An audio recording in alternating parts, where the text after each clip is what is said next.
The Xbox had a, let's just say, rough start when it came to the WWF's console debut. The development team at Anchor Inc. would face a series of creative setbacks that resulted in multiple delays and would ultimately lead to an unfinished and not so entertaining experience for gamers.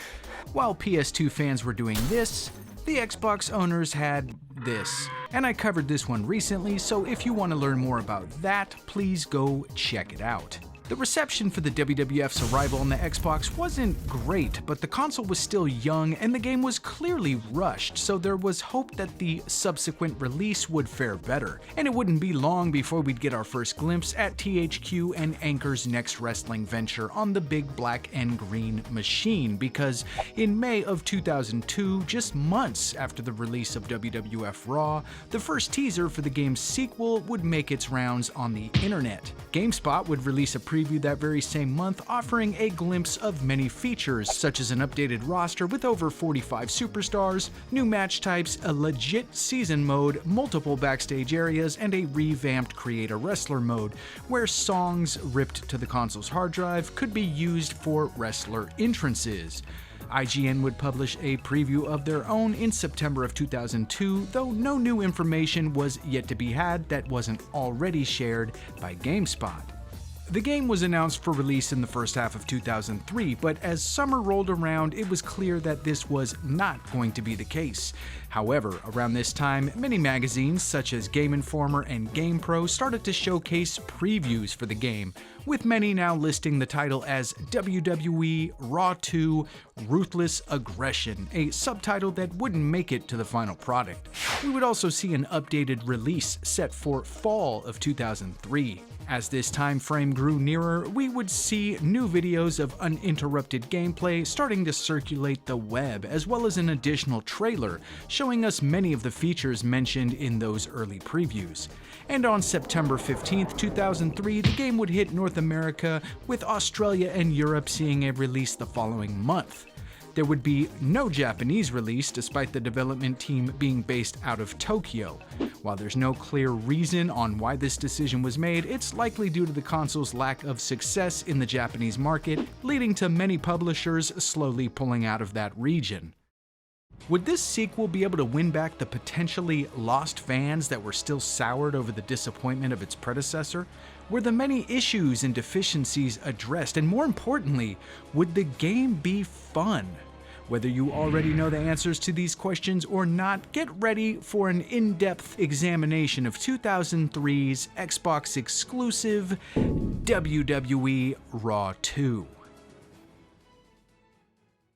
Real quick, just want to send a quick thank you to all of you for keeping this small channel alive and kicking for something like 15 years now. Getting close to 40,000 subs, and I'm hoping to hit that goal by the end of the year. I feel like that's pretty doable. Thanks again, and I hope you all enjoy the video. Wrestling game openings had become a good part of the gaming experience by the late 1990s. From custom live-action montages we'd see in games like WWF Warzone and WCW NWO Thunder, to the real-time masterpieces that would grace the Aki titles on the Nintendo 64. And while I'd always prefer to see something original, I do understand why Raw 2 features the same opening from the weekly television show it's based on. On top of that opening sequence, the preceding menus feature music, sound effects, and visuals that graced our televisions on Monday nights, truly bringing us that feeling of an episode of Raw from this era. The final offering of playable characters would come in at over 60, and regardless of what your thoughts are of the product at the time, it's hard to disagree that the 2002 and 2003 WWE roster wasn't ridiculously stacked, featuring many superstars that helped launch the Attitude Era like Stone Cold Steve Austin, Undertaker, The Rock, Triple H, Shawn Michaels, Jericho, Big Show, and Kane, on top of WCW and ECW alumni such as Rey Mysterio, Booker T, Goldberg, Ric Flair, Rhino, Lance Storm, Scott Steiner, RVD, and Tommy Dreamer, amongst others.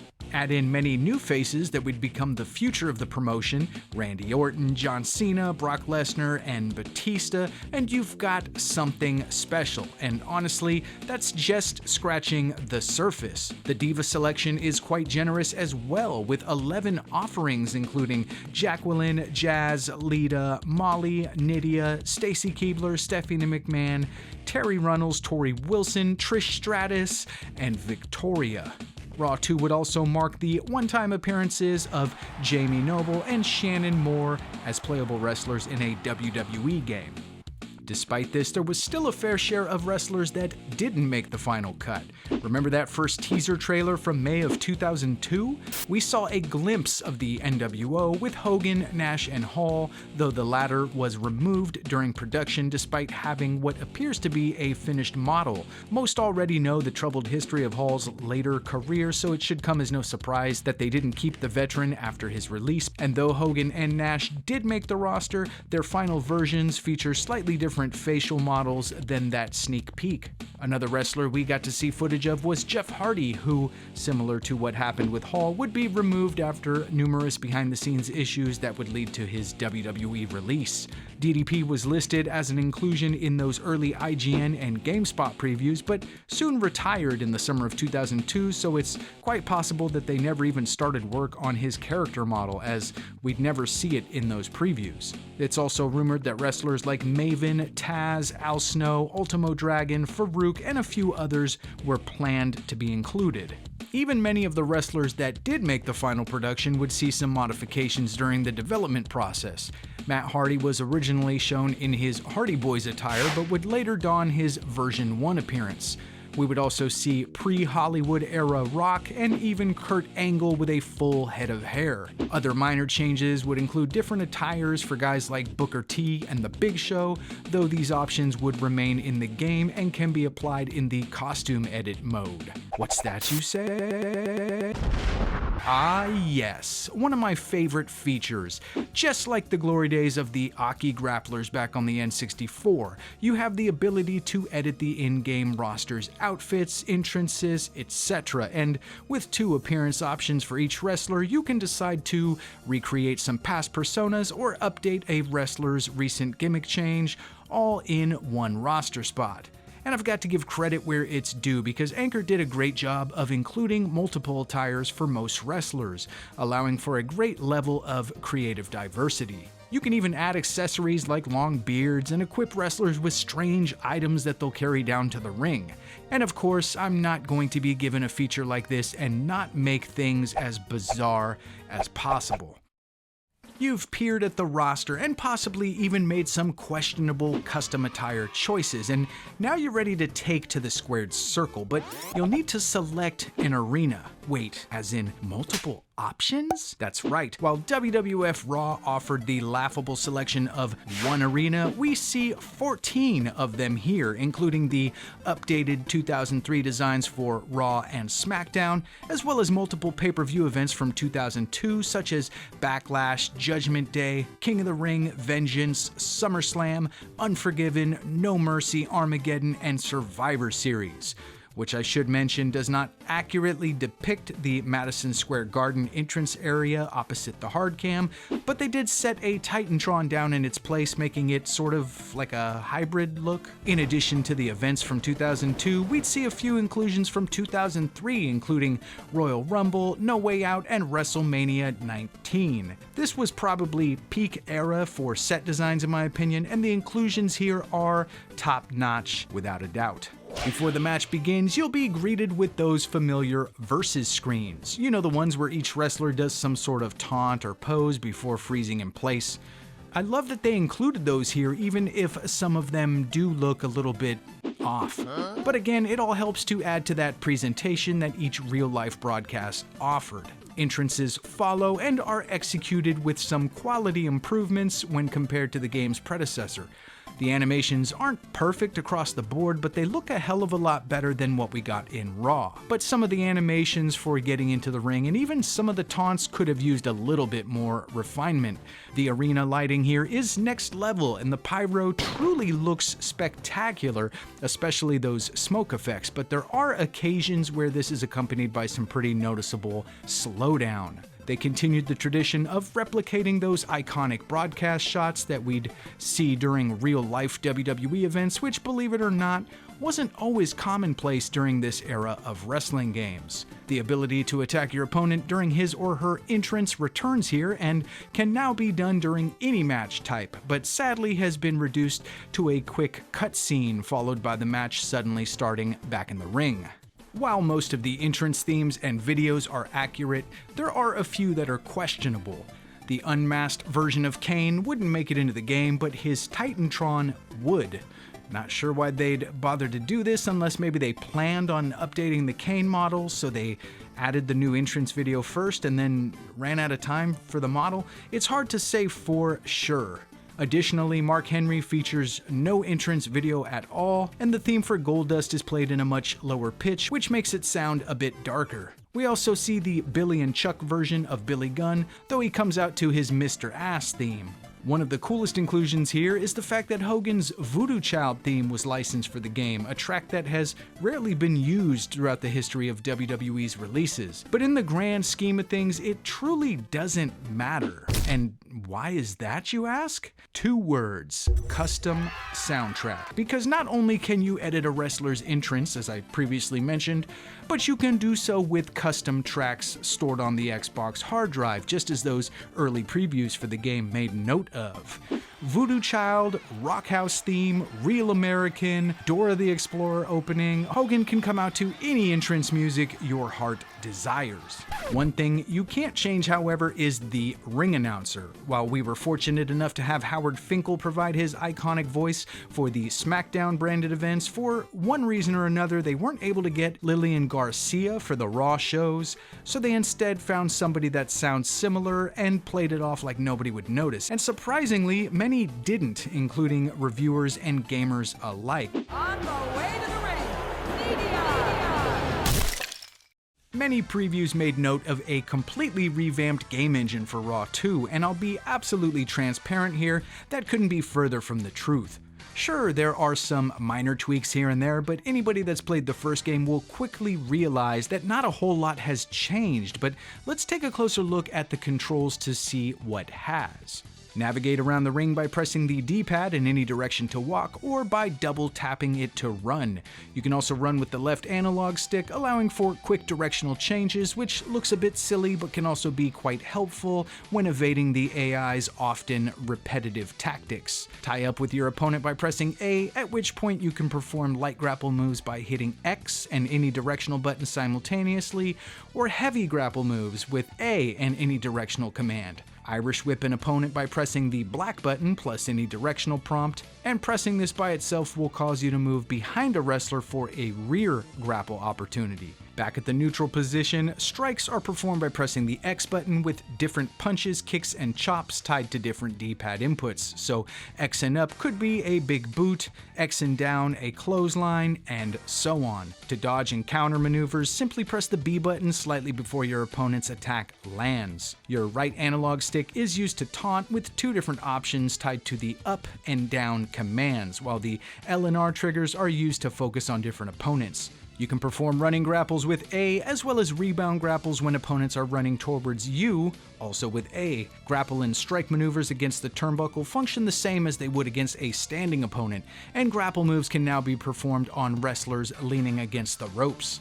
Additionally, if you press A towards the ropes while standing near them, your wrestler will perform a rope diving attack, if he or she has one in their moveset. Otherwise, they'll do a quick bounce off the ropes, which can get frustrating as this happens unintentionally quite often due to A also being used for tie-ups. If you should feel the need to enter or exit the ring, you can do so by pressing the black button toward the ropes, which can also be performed while running.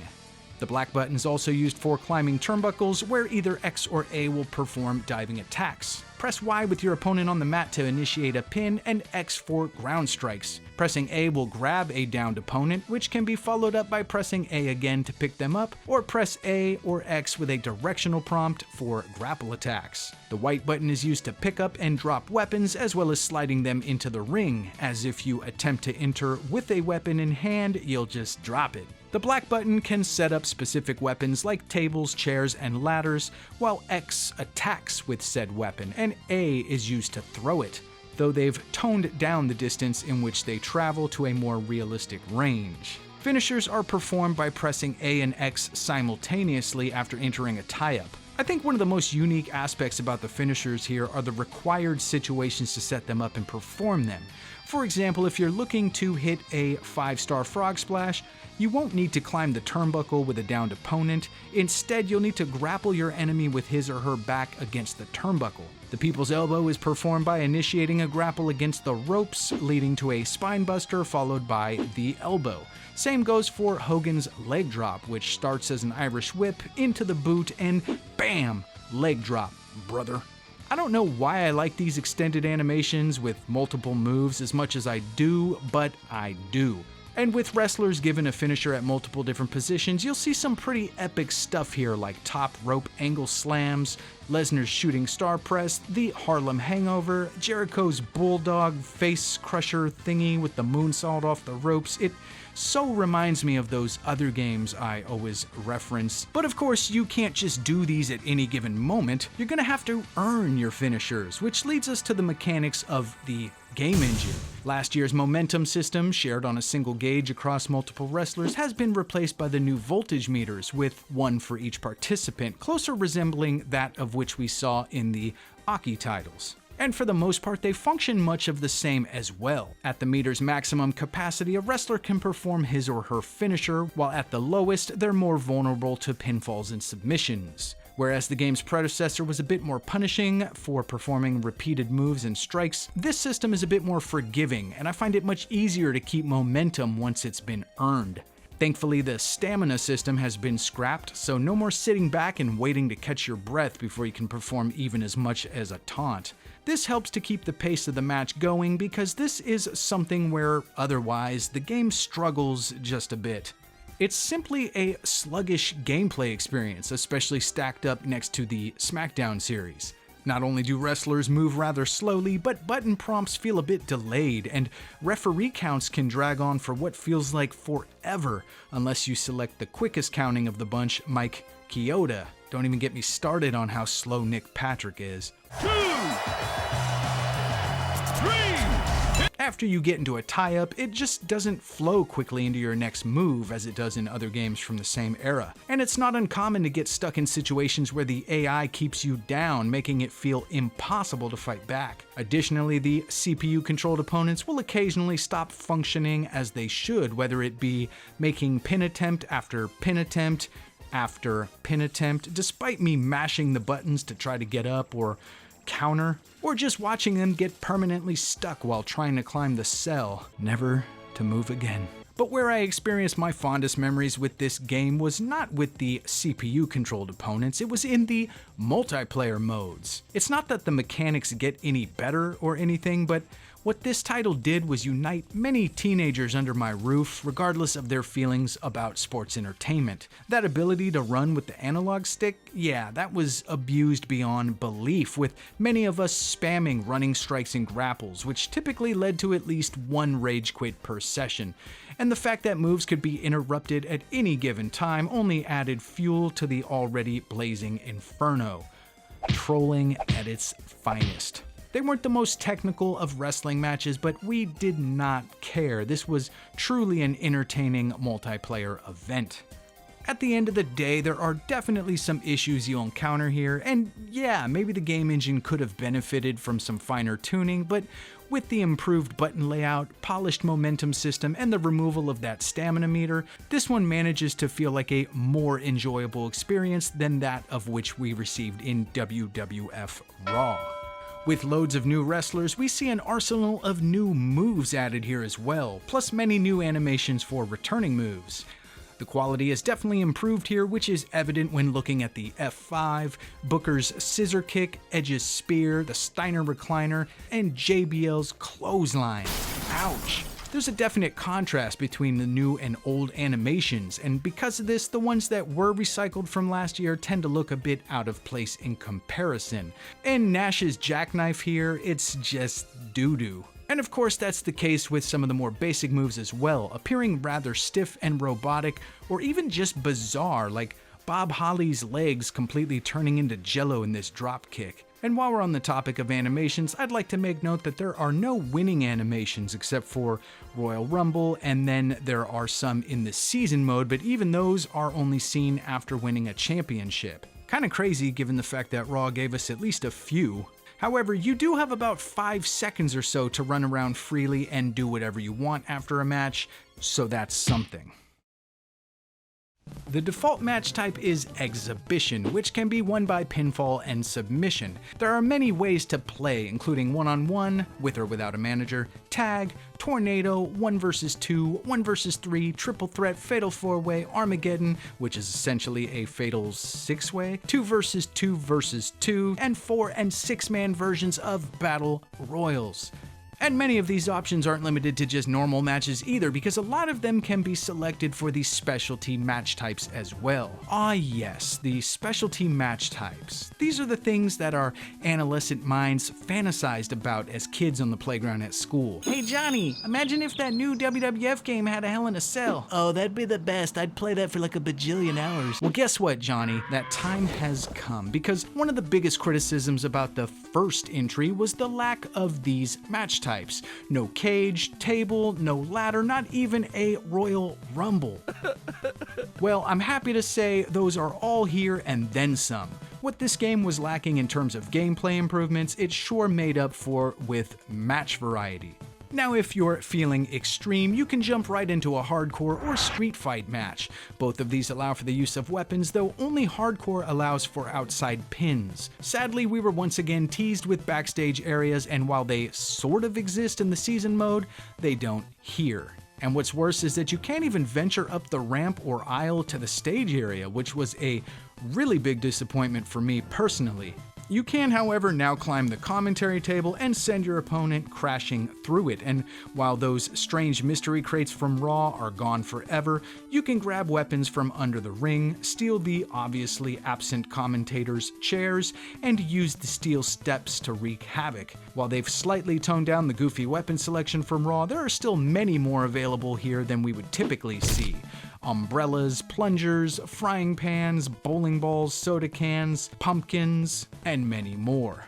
For the most part, weapon attacks are limited to strikes, though there are some grapple moves to be had with folding chairs. And while some items can be set up in the traditional sense, for example, you can place a ladder or table in the center of the ring, you can't position these items against turnbuckles as seen in the SmackDown series. However, you can set up chairs and perform running attacks off of them, which is a really cool feature. Additionally, weapons feel a bit more satisfying this time around, packing more of a punch. Moving along to the table match, the goal is to, you guessed it, send your opponent crashing through one of these wooden surfaces in order to get the win. After a table has been set up, you can perform moves like suplexes and other slams while standing near it, and if they've got enough reach, your foe will go smashing through. It's all rather satisfying, though there are no parameters in place to ensure these matches can't be won right away, so they can end quite abruptly. Additionally, tables can break from just about any move that crosses their path, which often looks silly and ends matches prematurely. I feel like ladder matches can be a bit panic-inducing. Now, just hear me out. Your opponent climbs that ladder. He jumps up and grasps onto that belt for dear life. Said ladder goes crashing down for one reason or another, and you're frantically trying to pick it up, set it up, and climb it before this guy can pry the belt free. I mean, that's some serious stress right there, and let's be honest, the AI isn't the brightest here, so they likely aren't helping, even if it means they'll lose the match as well. Once you get up there, it takes a bit to get that belt loose, as you'll need to mash the A and X buttons while rotating the analog stick in order to pull off the win. Just make sure your opponent doesn't make it up there as well, because once he decides to hang out with you for a bit, you're likely done for. I truly don't know how to win in this situation. And honestly, if I'm gonna go through all that trouble, I'll likely choose the TLC match, because take everything I just said about ladder and add in some tables and chairs. This is the ultimate multiplayer mode here in my opinion. I've spent countless hours slamming guys from ladders down through tables, diving from ladders to tables, and everything in between. You've got oversized ladders, tables that can continue to be used as weapons once they've been broken, and of course, a decent variety of chair attacks. If you're looking for some true chaos, give TLC a go with the 6-man format. It really doesn't disappoint. And if you don't mind being confined in the ring with a buddy or two, the cage match might be for you. The goal is to exit the structure by climbing up and over the steel walls, which is initiated by pressing the black button, followed by frantic button mashing as you ascend. No mini games or timed sequences, just good old-fashioned finger cardio. You can also kick while climbing to ward off your opponent, and back in the ring you can send him flying into the steel with a punishing thud that inflicts a decent amount of damage. And of course, another staple for wrestling gamers, the Hell in a Cell.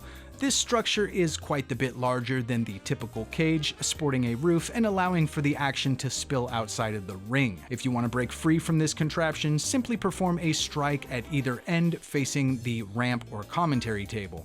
Now you can climb atop the cell and let the real fun begin, because not only can you break through the roof by performing moves onto the center panels, but you can also go Taker and Mankind levels of sadistic, sending your opponent crashing down from the edge. This will end the match, however, so don't do this if you wish to continue playing. This is another chaos fest with the 6-man format, but really, it's fun with even just 2. And one of my favorite match types, and I know I say that in every video, the Royal Rumble. Let's see, should I go 30? I'm thinking more like 101. That's right, you're only limited to the amount of wrestlers on your roster, so if you've stacked up quite the arsenal of created superstars, you can have well over 100 participants here. One thing that never made much sense to me, however, is despite other match types having the capability to have up to 6 wrestlers on screen at once, you're limited to just 4 here. And this is probably the only Royal Rumble match I've ever played where you can actually exit the ring, which is freaking awesome. This is, of course, as long as you do so under the top rope. Actually, scratch that. You can hit a diving attack to the outside and continue to play. This game has no rules. This is one of those rumbles that can be, let's say, exploited, because if you simply throw an opponent into a turnbuckle and then perform a running strike, they'll go flying out of the ring each and every time. So if you ever wanted to speed run a Royal Rumble, this would probably be the game in which to do so. This is also a great way to troll a lesser experienced player, not that I would ever do such a thing. All in all, this crazy running mechanic paired with the massive allowance of participants and being able to exit the ring all while listening to the fake Lillian Garcia yell "Eliminated!" makes for one of my favorite iterations of this match type. Players can also battle it out royally in the Battle Royal match, take part in the King of the Ring mode, albeit a condensed version, or tackle the tournament. But despite these many new additions, there was still one question many WWE fans had upon release. Where's the Elimination Chamber? It debuted nearly a year before the game's release and would even be featured in the new SmackDown game, Here Comes the Pain, which would hit the market just a month after Raw 2. In retrospect though, its omission should come as no surprise, as it wouldn't even land in the game's successor 2005's WrestleMania 21, nor would it be featured in any of the GameCube titles. Regardless, Anchor did a solid job of rebounding from the bare-bones offerings seen in WWF Raw. We received many new match types that could be played in numerous ways, but the developers didn't stop there. Ladies and gentlemen, I present to you Season Mode. Is it perfect? No, especially not by today's standards, but by God, this was a welcome sight after that dreaded title match mode. And to top things off, this one allows participation for up to 4 players, as well as the ability to change your selected wrestler as you progress through this 12-month mode. As each weekly television show and pay-per-view event plays out, you'll not only take part in matches, but you'll also have the ability to perform other actions throughout the night, all of which will result in either gaining or losing spirit and popularity points based on your success level. For example, you can decide to rest before your match, which if successful could grant you 5 spirit points, 1 popularity point, and result in a friendship with a fellow wrestler. However, on the flip side, you could get attacked, lose 40 spirit points, drop a popularity point, and gain a new enemy. Winning and losing matches also affects your popularity rating, which is vital to succeeding in season, as this number determines your eligibility for title shots. Gain over 45 popularity points for a chance at the Cruiserweight belt, and 95 or higher for the World Heavyweight Championship, with the rest falling in between. While you will see titles in certain cutscenes, they won't appear in entrances or even in winning sequences, which is a shame. Going back to those other actions, you can partake in surprise attacks in the locker room or decide to steal from other superstars, which, if successful, will unlock extra clothing and entrance videos that can be viewed in theater mode. You can also make your way down to the ring to interfere with a match, and even manipulate a wrestler to attack somebody for you, or set a juvenile trap on some poor soul just trying to find where the locker room is. It's really all quite entertaining, though it can get a bit repetitive if you overuse these actions. You can also battle it out backstage a bit, though it's very limited and sort of disappointing, minus the sort of. While I love the emphasis on story building and the usage of cutscenes, they don't feature any dialogue whatsoever, verbal or written, which really takes me out of the experience. But it's clear that the idea was to have the player create their own path and use a bit of interpretation, so I have to take that into consideration. You'll come across some non-playable characters that are exclusive to this mode. For example, JR and the King will appear in some cutscenes despite not being anywhere else in the game, and general managers will appear from time to schedule random matches. The option for multiplayer here really adds a lot to the experience, and the fact that players don't have to commit to an entire season means they can jump in and out as the mode progresses. I remember having a lot of fun with this one upon release, but it maybe doesn't hold up quite as well as some other story or season modes from the era. Visually, it's safe to say that this is the best looking wrestling game we'd seen by this point, at least from a graphical capability perspective. And what I mean by that is, though the lighting is impressive, polygon count greater, and resolution higher, I still feel some of the models in Shut Your Mouth and Here Comes the Pain resemble their real-life counterparts more accurately, and look less, rubbery? However, these facial scans are a huge improvement over last year's attempts. Regardless, I think most of us were wowed by the way this game looked upon release, as the arenas are stunning with a large count of polygonal audience members, and you can all but smell the sweat dripping off these WWE superstars. Some of the animations, specifically stuff like exiting the ring, are still awkward enough to sort of take away from the visual experience at times, but overall, this is where the game received a lot of its praise, and it's still clear to see why that is. The soundtrack would feature the same music we'd get in Here Comes the Pain, which, of course, is a good thing. Sadly, commentators were not included here. They're not even quietly seated at ringside as they'd appear in WrestleMania 18, but we're still greeted by occasional grunts and groans from wrestlers. We also hear vocalization from the referees, with varying voice clips based on whoever the player chooses as the official for their match. Sounds for weapon impacts, punches, and slams onto the mat are presentable enough to get the job done, but don't necessarily stand out amongst the absence of commentary. Raw had a fun but rather limited Create a Wrestler mode. While you could make some decent original and freakish creations, as well as customize entrances beyond what other titles were offering, Raw 2 would take this and build upon it, adding a greater dimension of creative freedom. There are more than a few attire choices here, like hundreds upon hundreds, because essentially every piece of gear that the in-game roster wears is available for your creation and then some.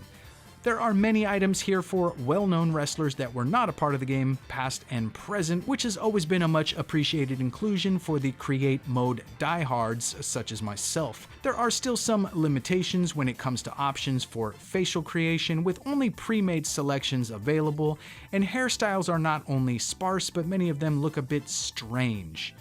And despite the inclusion of attires and accessories from the game's rosters, you're unable to use their face, head, or hair options. Still, I rarely felt held back by these minor deficiencies when it came to creating my own unique character, as the mode made up for it elsewhere. Being able to apply items like sunglasses, hats, jackets, and even weapons to be used exclusively for entrances, and scaling your wrestler from ridiculously large proportions to the tiniest of teeny men really added to the replay value for me personally. And there are many characteristic and attribute options here as well, including parameters for offensive and defensive skills, as well as different physical skills. For example, recovery power determines how long your wrestler's voltage meter will remain in the danger zone, while recovery stamina allows players to adjust how quickly their wrestler's voltage meter reaches maximum velocity. Personal skills determine how your creation will interact with other superstars in season mode, with selections for aggressiveness, intelligence, charisma, and so on. Your popularity can't be adjusted, as this is a result of your progression in season mode. However, players can come here to check up on their rating. Alignment has always been one of the more confusing selections for me, as it's not really explained anywhere. This option will determine the wrestlers yours best matches up with in season mode. For example, if you select F, watches out for number 1 above all, you'll be compatible with alignments E, F, and G, and hostile with A and B. Again, sort of weird that there's absolutely no info about these options, not even in the game's instruction manual, leaving players in the dark unless they sprung for the strategy guide. After you've set up your appearance and created your personality, it's time to construct the entrance. Moves are fully rendered animations from start to finish, meaning you're not able to piece together different stage, ramp, and ring options, but just about everything else here is customizable to the T. From the color of every little arena light, pyro timed down to the exact second, and all kinds of screen effects and filters.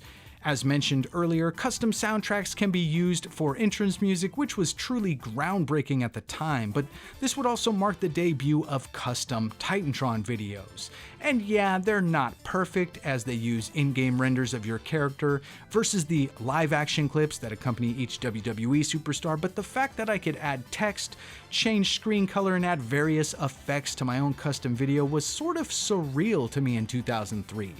And the amount of call name options offered here for ring introductions was very ambitious as well, allowing for players to piece together up to 4 different names for a single wrestler. On the way to the ring, from his mom's basement, Player 6, Yamashita, spectacular, pathological. And this level of freedom continues with the move assignments, allowing for each and every little strike, grapple, taunt, and diving attack to be assigned as the player wishes. This was another one of those modes that got a lot of my non-wrestling fan friends into Raw too, as they'd see my creations and would want to construct their own character. And though many of these friends might not be in my life anymore, all these years later their custom wrestlers are still right here on my Xbox hard drive as a reminder of those times we had. If you're not content with the pre-made team options the game offers, you have the ability to disband them or create your very own. You can select from 2 or 3 person teams, giving them a name of your choice and creating an entrance with the plethora of options carrying over from the Create a Superstar mode. My only gripe here is the serious lack of entrance moves, with every option being completely generic. This is made even more bizarre by the fact that the first game featured many detailed tag team entrance animations. At the very least, they could have brought those existing moves over to this game, even with the awkward animations. When Raw 2 arrived in 2003, it wasn't unanimously praised or anything like that. In fact, the EGM team averaged a rating of lower than 5 out of 10. Other publications were a bit more generous, like IGN giving it a 9.1, and even to this day you'll find many mixed opinions like this on the game. Some love it, some hate it. For me, Raw 2 was still pretty flawed, but there were enough new features and gameplay modes to distract me from the game's shortcomings, and in a way, the non-conventional gameplay mechanics helped add to the multiplayer experience for me and my friends. And to be fair, I'm likely biased by nostalgia here because this truly was a great time in my life, and this game reminds me of those Friday nights, bedroom loaded with obnoxious teenagers, many of which I'll never see again. All of us without a care in the world, laughing at stupidly large wrestlers, making fun of fake Lillian Garcia, and just enjoying those adolescent years. And for that, I'll always have a soft spot in my heart for WWE Raw 2. If you made it to the end, I'd like to thank you for the support. It really does mean so much to me, and hopefully you'll be back for the next one. Thank you.